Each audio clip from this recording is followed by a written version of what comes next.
Hello दोस्तों, आज की ब्रेकिंग न्यूज, बड़ी खबरें, मुख्य समाचार और ताजा तरीन हेडलाइंस के साथ मैं गोपाल मिश्रा हाजिर हूं लेकर आज का अखबार। सुन लिया, समझो, पढ़ लिया।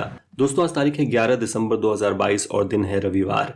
आज की लेटेस्ट न्यूज अपडेट्स में हम जानेंगे हिमाचल के नए सीएम के लिए सुखविंदर सुक्खू का नाम तय, गुजरात की कमान भूपेंद्र पटेल के हाथ में। त्योहार का सीजन निकलने के बाद भी देश में गाड़ियों की बिक्री तेज। अर्जेंटीना नीदरलैंड को पेनाल्टी शूटआउट में 4-3 से हराकर सेमीफाइनल में पहुंचा। टीवी एक्ट्रेस वीणा कपूर का निधन, प्रॉपर्टी की लालच में बेटे ने की हत्या और ऐसी तमाम बड़ी खबरों पर डालेंगे नजर। तो चलिए फटाफट शुरुआत करते हैं आज के रोचक तथ्य के साथ। क्या आप दुनिया की सबसे शापित फिल्म के बारे में जानते हैं? इसका नाम द एक्सॉर्सिस्ट है। 1973 में आई इस फिल्म के कारण कई लोगों को सिनेमा घरों में ही हार्ट अटैक आया। कई महिलाओं के गर्भपात हो गए। आलम यह था कि अमेरिका में जिस सिनेमा घर में ये फिल्म लगी थी उसके बाहर एम्बुलेंस रखी जाने लगी।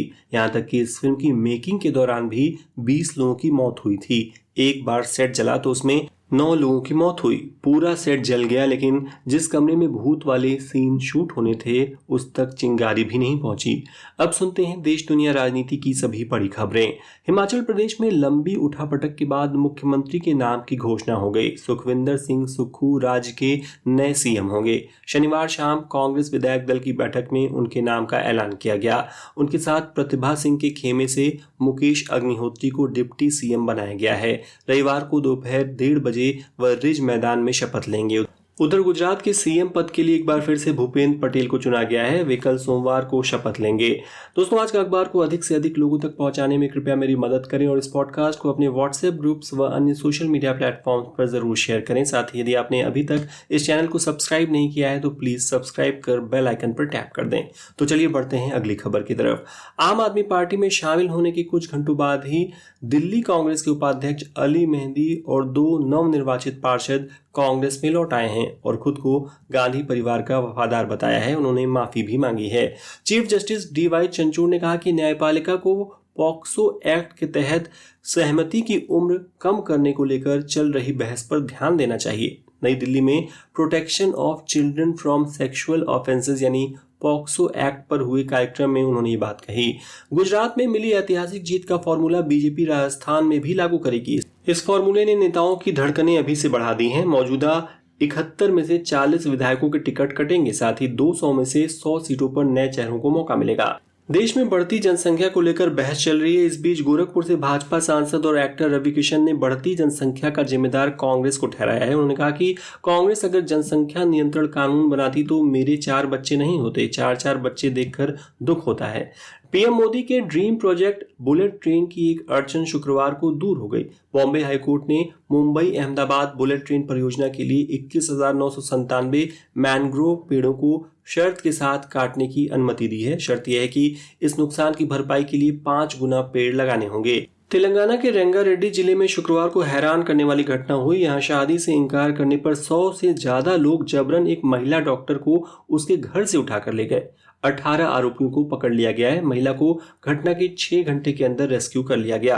तमिलनाडु में तबाही मचाने के बाद साइक्लोन मैंडूस अब दक्षिण आंध्र प्रदेश की तरफ बढ़ गया है। राज्य से जाते जाते मैंडूस ने भारी तबाही मचाई। हालांकि शुक्रवार देर रात साइक्लोन मामलापुरम तट से टकराने के बाद कमजोर पड़ गया।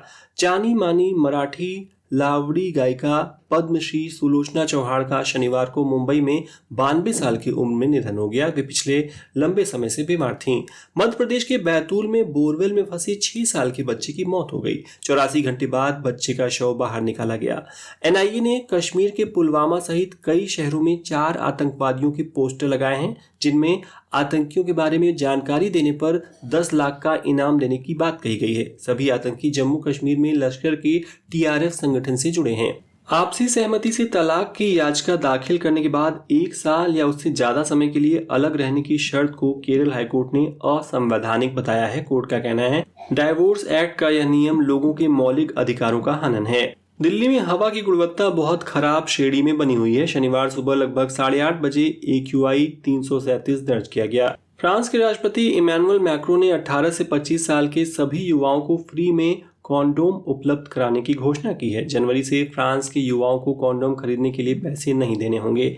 रूसी हवाई सेना का निडर होकर सामना करने के लिए यूक्रेन ने मेजर वादिम वोरोशिलोव को order of the golden star से कल सम्मानित किया।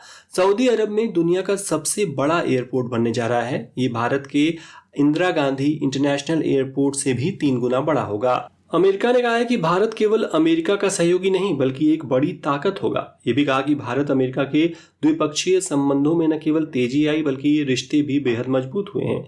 ईरानी सुरक्षा बल अपनी पैलेट गन से महिलाओं के चेहरे और उनके निजी अंगों को निशाना बना रहे हैं। घायल महिलाओं का इलाज करने वाले डॉक्टरों ने इस बात का खुलासा किया है। अब सुनते हैं बिजनेस वर्ल्ड की लेटेस्ट न्यूज। त्योहारों का सीजन निकलने के बाद भी देश में गाड़ियों की बिक्री तेज रफ्तार से बढ़ी है। नवंबर में हर सेकंड एक वाहन बिका और कुल बिक्री 23.8 लाख के ऐतिहासिक स्तर पर पहुंच गई। यह बीते साल नवंबर की तुलना में 26% अधिक है। Federation of automobile dealers association यानी फाडा के आंकड़ों के मुताबिक नवंबर में कुल 23,80,465 वाहन बिके। म्यूचुअल फंड पर निवेशकों का भरोसा बढ़ता जा रहा है। नवंबर में पहली बार म्यूचुअल फंड इंडस्ट्री का एसेट अंडर मैनेजमेंट यानी AUM 40 लाख करोड़ रुपए से ऊपर निकल गया। दिलचस्प है कि बीते माह इक्विटी फंड्स में निवेश अक्टूबर के मुकाबले 76% घट गया। प्रॉफिट बुकिंग इसकी सबसे बड़ी वजह बताई जा रही है। गूगल की ईमेल सर्विस जीमेल करीब 1.5 घंटे तक डाउन रहने के बाद ठीक हो गई। सर्विस शनिवार शाम 7:30 बजे डाउन हुई थी, जो रात 9 बजे बहाल कर ली गई। कल तक डूब रही एयर इंडिया टाटा के हाथों में आने के बाद से चमकने लगी है। हाल ही में एयर इंडिया ने $400 मिलियन यानी करीब 3,300 करोड़ रुपए अपने फ्लाइट्स के केबिन की सजावट पर खर्च करने का फैसला किया। अब एयर इंडिया 150 नई फ्लाइटों को भी खरीदने जा रही है। इस हफ्ते सोने चांदी की कीमतों में उछाल दर्ज किया गया। घरेलू वायदा बाजार में शुक्रवार को सोना 244 रुपए की बढ़त के साथ 54,295 रुपए प्रति 10 ग्राम पर बंद हुआ। वहीं चांदी 1,069 रुपए उछलकर 68,103 रुपए प्रति किलोग्राम पर पहुंच गई।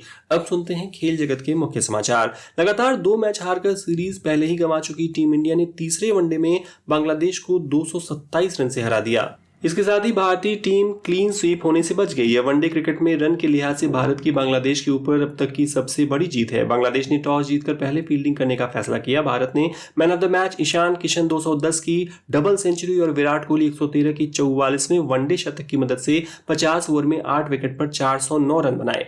ईशान ने वनडे क्रिकेट में सबसे तेज डबल सेंचुरी बनाने का वर्ल्ड रिकॉर्ड बनाया है। उन्होंने 126 गेंद पर ही दोहरा शतक जमा दिया। जवाब में बांग्लादेश की टीम सिर्फ 182 रन ही बना सकी और मैच हार गई। हालांकि सीरीज पर कब्जा कर लिया और मेहंदी हसन को मैन ऑफ द टूर्नामेंट घोषित किया गया। कतर में खेले जा रहे वर्ल्ड कप के दूसरे क्वार्टर फाइनल का भी फैसला शूटआउट में हुआ। लियोनेल मेसी की टीम अर्जेंटीना ने नीदरलैंड को पेनाल्टी शूटआउट में 4-3 से हरा दिया। सेमीफाइनल में उसका मुकाबला क्रोएशिया से होगा। पहले क्वार्टर फाइनल में क्रोएशिया ने खिताब के प्रबल दावेदार ब्राजील को पेनाल्टी शूटआउट में हरा दिया था।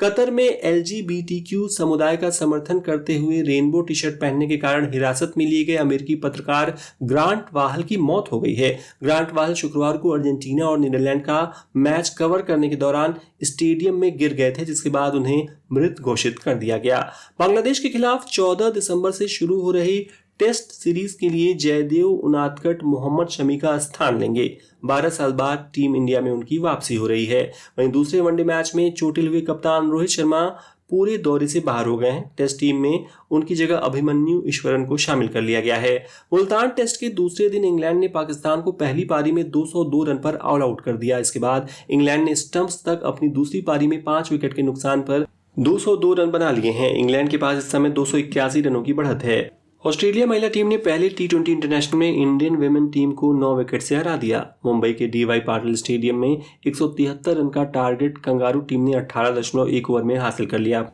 जानी मानी track and field athlete PT Usha Indian Olympic association की पहली महिला अध्यक्ष चुनी गई हैं। इस पद के लिए केवल उन्होंने ही नामांकन जमा किया था। कल शनिवार को IOA के चुनाव हुए। दोस्तों, आगे बढ़ने से पहले आपसे एक छोटी सी रिक्वेस्ट करना चाहूंगा कि यदि आज का अखबार आपको पसंद आ रहा हो तो इस वीडियो को अपनी एक प्यारी सी लाइक देकर सपोर्ट करना ना भूलें और इसे उन मित्रों के साथ जरूर शेयर करें जो बिना समय गंवाए दिन भर की बड़ी खबरें सुनना चाहते हो। तो चलिए अब सुनते हैं मनोरंजन जगत की कुछ बड़ी खबरें। टीवी एक्ट्रेस वीणा कपूर का निधन हो गया है। 74 साल की उम्र में उन्हें उनके ही बेटे ने बैट से पीट कर मौत के घाट उतार दिया और लाश 90 किलोमीटर दूर फेंक दी। बेटे को अरेस्ट कर लिया गया है। करण जौहर ने हाल ही में एक इंटरव्यू में बॉलीवुड फिल्मों के गिरते स्तर पर बात की। कर्ण का कहना है कि एक समय था जब बॉलीवुड ओरिजिनल फिल्में बनाता था, लेकिन अब जरूरत से ज्यादा रीमिक्स की वजह से ऑडियंस हिंदी फिल्मों से दूर भागती जा रही है। यहाँ ओरिजिनल कंटेंट की कमी है। हाल ही में एक्ट्रेस सारा अली खान ने अपने लग्जरी कारों को छोड़कर मुंबई की लोकल ट्रेन और ऑटो में सफर किया। ट्रैफिक से बचने के लिए उन्होंने ऐसा किया। दक्षिण कर्नाटक में कांतारा देखने गए एक मुस्लिम कपल को धमकाने और मारने पीटने का मामला सामने आया है। लड़की को हिजाब में देखकर कुछ लोगों ने उन दोनों को फिल्म देखने से मना किया और लड़के के साथ मारपीट शुरू कर दी। बता दें कि कांतारा में हिंदू धर्म से जुड़े हुए कुछ ट्रेडिशन दिखाए गए हैं।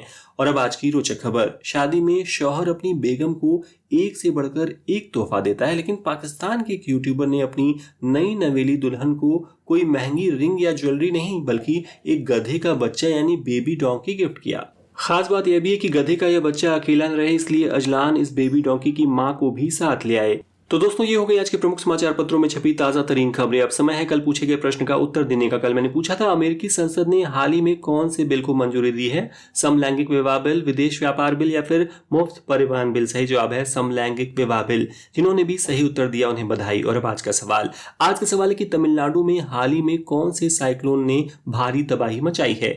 ए फंटूश, बी मैंडूस या फिर सी थैनोस? कृपया कमेंट के माध्यम से अपना उत्तर जरूर दें। आज का अखबार अंत तक सुनने के लिए आपका बहुत बहुत धन्यवाद। And once again I request you to please subscribe our channel and share this podcast with your friends. तो कल फिर होगी मुलाकात, क्योंकि हर दिन हर बार लेकर आता हूं मैं आज का अखबार। तब तक के लिए नमस्कार।